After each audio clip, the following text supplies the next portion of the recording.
about raising your hand in that back row there? Can you hear it? Okay, do the math, gang.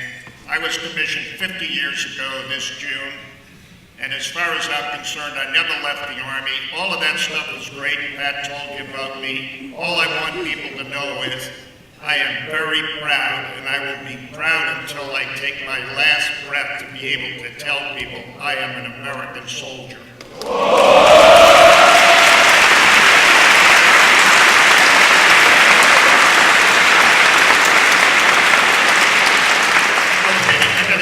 To this mic, so I want to do a couple of things. First, I want to thank General and Mrs. B for everything they do here at Virginia Military Institute, everything they have done on active duty, and their caring leadership. And the work they do with the Marshall Foundation is greatly appreciated, and the country appreciates everything you two do. Thanks a lot.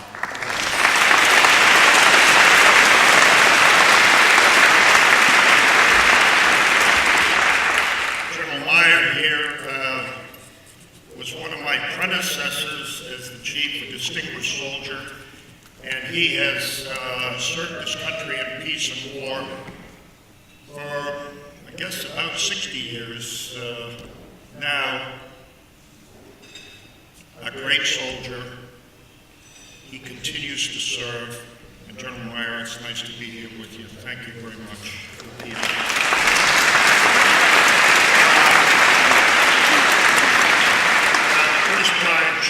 Brian, thanks for everything you do down here with the foundation. Mr. Adams, who's chairman of the board, distinguished general officers, retired people, members of the staff and faculty, ROTC folks headed by our new commander, Major General Martell. We're with General Martell. Thanks a lot for your leadership.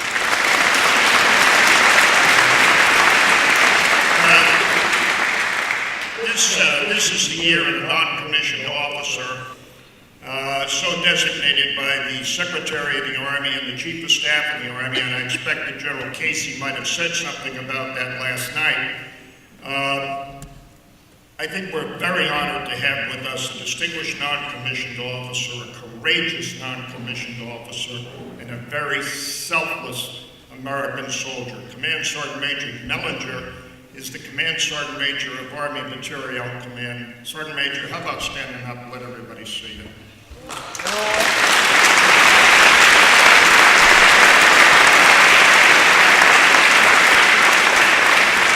I'm just going to tell you a little story about something that happened in my life. A couple of months ago, I went to a funeral at Fort Myer. It was a cold January morning in Northern Virginia.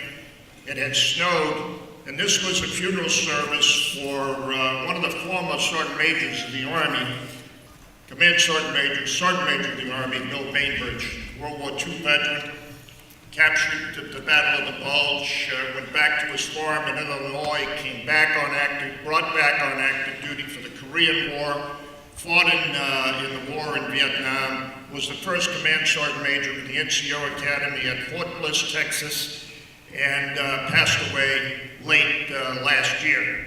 At any rate, the only way I could describe that morning was it was a soldier's day, and only soldiers could understand what that means. Low clouds over Fort Myer, lots of slush and ice in the street, 9 o'clock in the morning.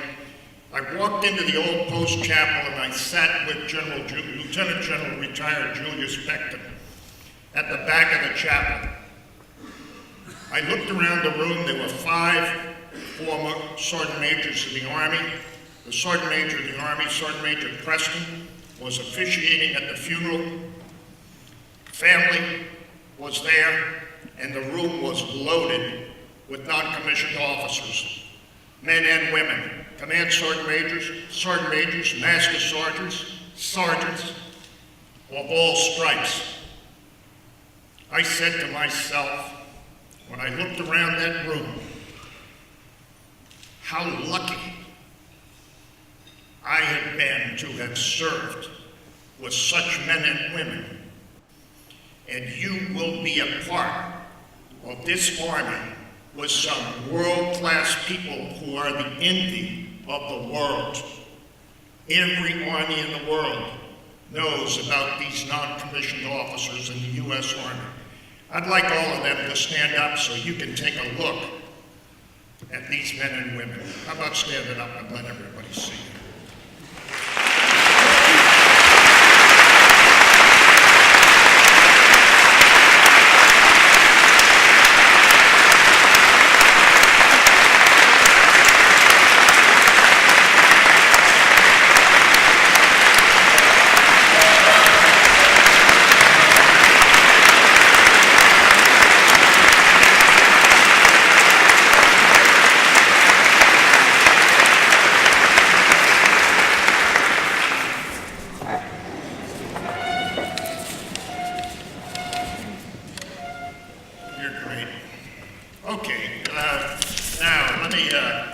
I came here in 1978. I was a lieutenant colonel up at Carlisle Barracks. I'm not sure how I was selected to do that, but at any rate, I came down and I participated in the activities here, which frankly are about like they are right now, probably a little less robust, but pretty good. Somewhere along the line, Brian, maybe you gave me the roster of cadets who were here. I did a little survey up in my office. I looked at the list and I tried to correlate the list with the Army database to see how many of those people who were there. The best I could do was get into the general officers. Lo and behold, I found 4. Brigadier General Richard Ellis, who's with the Central Intelligence Agency, graduate from the University of Nevada at Reno. Brigadier General Bob Kenyon, Commander 11th MP Brigade, University of South Alabama. Brigadier General Reuben Jones, the Adjutant General of the United States Army, Jackson State University. And Brigadier and Major General James Terry, soon to take command of the world-famous Climb to Glory 10th Mountain Division at Fort Drum, New York, graduated from North Georgia College. Now you are a part, those of you who are award winners, are a part of a long, proud tradition. And your accomplishments as cadets have been very, very important. And your accomplishments as commissioned officers in the United States Army will be equally as important. So congratulations to all of you. Now I may have missed some people on that list that I should have recognized, but you know, you can only get so much out of the database when you're not on active duty, and somebody, some FOIA guy will probably attack me or ACLU for getting into it anyway. But I thought it was kind of interesting how many people moved on to very high grades, ranks. When you think of it, 78's not that long. So, at any rate, for those who were in that class that I didn't recognize, I apologize. Since I'm on the subject of numbers, less than 1% of the American people serve in uniform.